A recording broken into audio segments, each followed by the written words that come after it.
Hey guys, welcome to Boxing Squared for boxing news and views from around the internet. Now that Deontay Wilder has a signature win in Luis Ortiz on his record, I think it's timely to ask the question, just exactly who is the number one heavyweight in the world right now? Right now. Is it Wilder? Is it Anthony Joshua? Or even Joseph Parker? Or perhaps someone else? These things, they're always point in time. And a good win, it does have the ability to influence fans and how fans are feeling about certain fighters. And victories like the one that the Bronze Bomber secured over King Kong Ortiz on March 3rd, it's definitely improved his stock and given us a platform, I think, to talk about, well, who is the best? Has Deontay Wilder staked a claim for that? So what I want to do is I want to work through the evidence, have a look at their records, have a look at the case for all three champions as it stands, prior to the Anthony Joshua meeting with Joseph Parker, his fellow champion, at the end of March. Because actually that result, that could change and influence things again. So this is point in time. So we're looking at it right now before that big upcoming fight on March 31st. But before we begin, please keep it respectful in the comment section. A well-reasoned argument is much preferable to name-calling and put-downs. That stuff is just not needed. And the filter's going to pick it up anyway, and it'll get held, it won't get published. So just be respectful. Everyone should have a voice. Everyone has an opinion. And just because someone's opinion may vary to yours, doesn't make their opinion any less valid. And I know this is the sort of topic that can set people off because they are very passionate about their favourite heavyweight. So let's just keep it respectful. Okay, so let's start with Deontay Wilder. He's obviously the man of the moment. He's got a signature win on his record now. And what a difference a signature win can do for one man's image and how he's perceived. So I've actually been going through social media, stories in the mainstream media about Wilder and the victory, having a look at YouTube videos, because I watch other people's videos of course as well. I've been seeing what people are saying in comment sections. You know, my comment section from my post-fight video, from my prediction video, from other videos about Wilder, but also others' comment section as well. And I would have to say, my observation about Wilder getting this victory, he's getting a lot of love right now. He's getting the respect, credit, and adulation that he's always wanted. Actually, I should say he's always craved that. He's made no secret about that. I want my well-earned due respect. I want my well-earned due credit. But does that one win, does it elevate him to the top of the heap?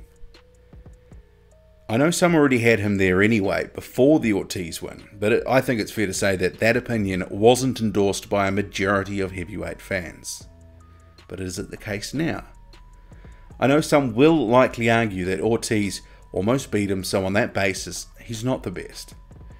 But I think to balance that sort of point of view out, we have to say Anthony Joshua and Joseph Parker, they've both come through tough competition as well, and almost lost as well. So I think this notion of one guy being streets ahead of the rest, I don't buy into. They've all got their flaws, they're all working to get better, and they all want the same thing. They want to become the undisputed champion of the world. But if we look at Wilder's resume, and I've made this point before, you know, a signature win was needed. He really needed it because the rest of the championship level wins, they're good, but they weren't against top level opponents. And they certainly weren't fights that fans in general wanted to see necessarily. But you add in the Ortiz win there, which does surpass the 2015 Berman Stavern win as his best. And actually the record starts to take on a different light. So what we've got, Stavern, Molina, Duopa, Spilka, Areola, Washington, Stavern the remix, and now we have Luis Ortiz. For me at least, it's amazing how much credibility that one win does add to the mix. I was actually saying to one of my subscribers the other day, Mr. All Day Boxing, Wilder, he's got the necessary meat on his record, but what it was lacking is the cream on the top. And the Ortiz win, it's the first splash of cream But now he needs another couple of signature wins to really cement his place among the best heavyweights running around in the past 20 years or so. But if we're looking at his record as it stands, so 1 signature win and 6 notable names on his record, you could probably chuck Malik Scott down there as an honourable mention. He's also knocked out 39 of his 40 opponents and is unbeaten in 40 fights. His case to be ranked number 1 cannot be ignored. Perhaps his nearest rival to the claim of being number 1, well, it's not perhaps, it is the Briton Anthony Joshua, who was a unified champion after 19 fights. And I do know the speed in which Joshua has been brought along, it is often raised when comparisons are raised between himself and Wilder. For me, it's not actually about the amount of fights that matter, but the names on it. So let's look at that record. What's there that's of note? We've got Dillian Whyte, Charles Martin, who he won the belt from, Dominic Breazeale, Eric Molina, and a signature win over former unified champion Wladimir Klitschko. And also I've got to include as well the most recent win that he had, which was Carlos Takam. So you break that down, Anthony Joshua's got 1 signature win and 5 notable names on his record from 20 fights, and he's got 20 KOs. Now there's just something, a little sidebar here that I want to divert to. Something that I found amusing about both guys' careers, both guys' signature wins, is some fans, they've tried very hard to discredit the signature win of the other. So take Klitschko, case in point. Some fans are talking about him as if he was nothing, he was washed up, 41-year-old bum. But in reality, this guy had ruled the division for a decade. He put on a classic performance in April 2017 against Anthony Joshua, and he almost won. Joshua came through that, got off the mat to win. And then we have Deontay Wilder's performance against Luis Ortiz. So Ortiz was down, he got off the mat, Wilder was in trouble in the 7th, but Wilder came back and he stopped Ortiz.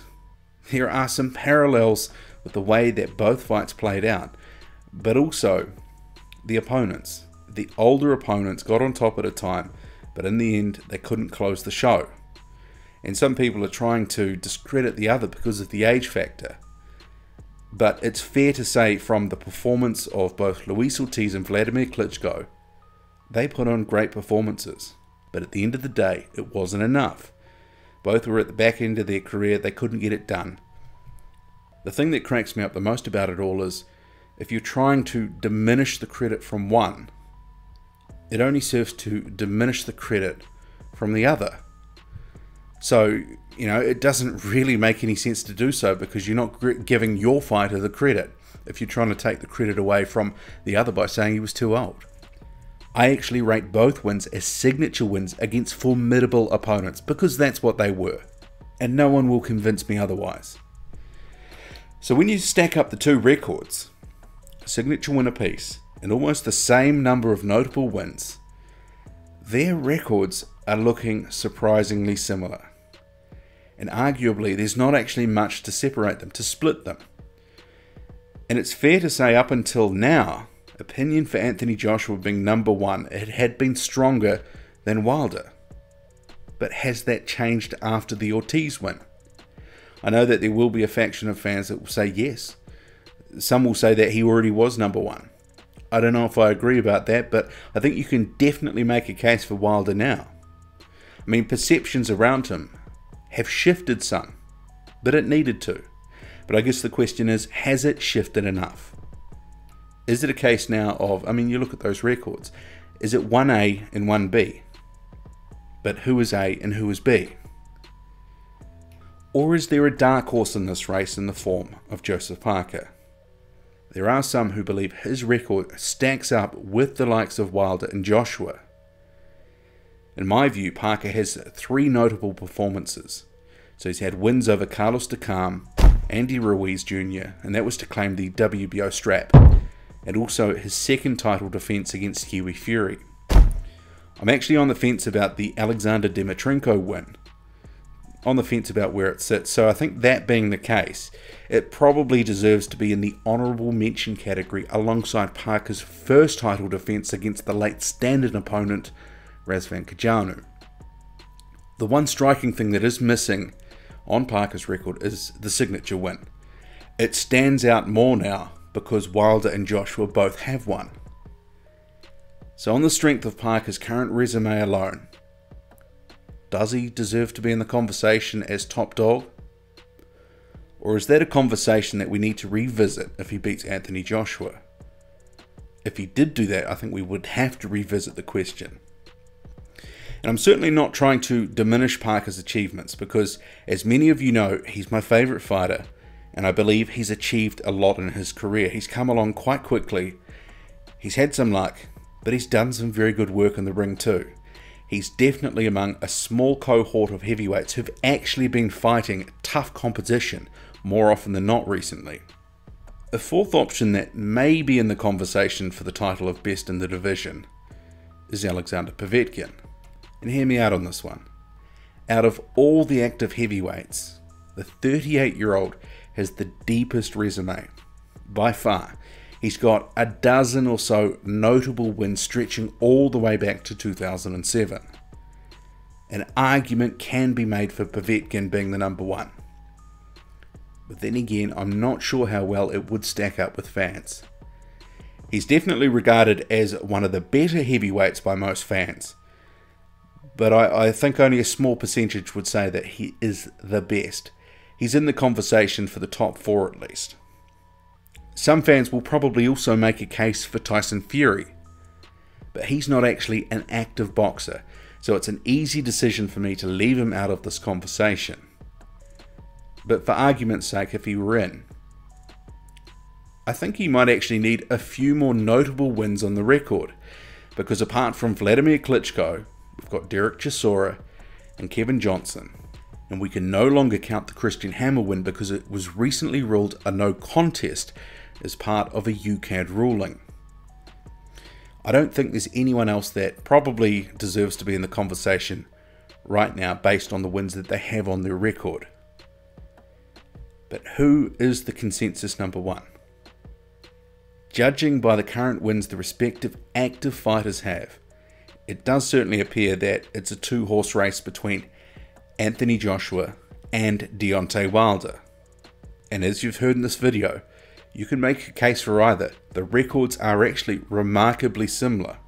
And that's in terms of I'm not saying the total overall fights, because I know people will make arguments about that. But the actual signature wins and the notable wins, it's pretty similar. The level of competition is not that different. So it does appear to be that 2-horse race, as I said, between Anthony Joshua and Deontay Wilder. And this is where things, you can see why they intensify, because very supportive fan bases, I would say, for the two boxers, who are going to make strenuous arguments for either one. I find it hard to separate them. I really want to see those two get in the ring, because I actually think that could be a good couple of fights if it came to it. Judging by the performance against Luis Ortiz, Deontay Wilder will be no knockover, and Anthony Joshua proved against Wladimir Klitschko that he can get it done as well. So if you were to choose right now, point in time, who is it? Who's number one? Let me know. Drop a comment loud and often, hit like, hit subscribe, follow me on Twitter, boxing_squared. I'm out.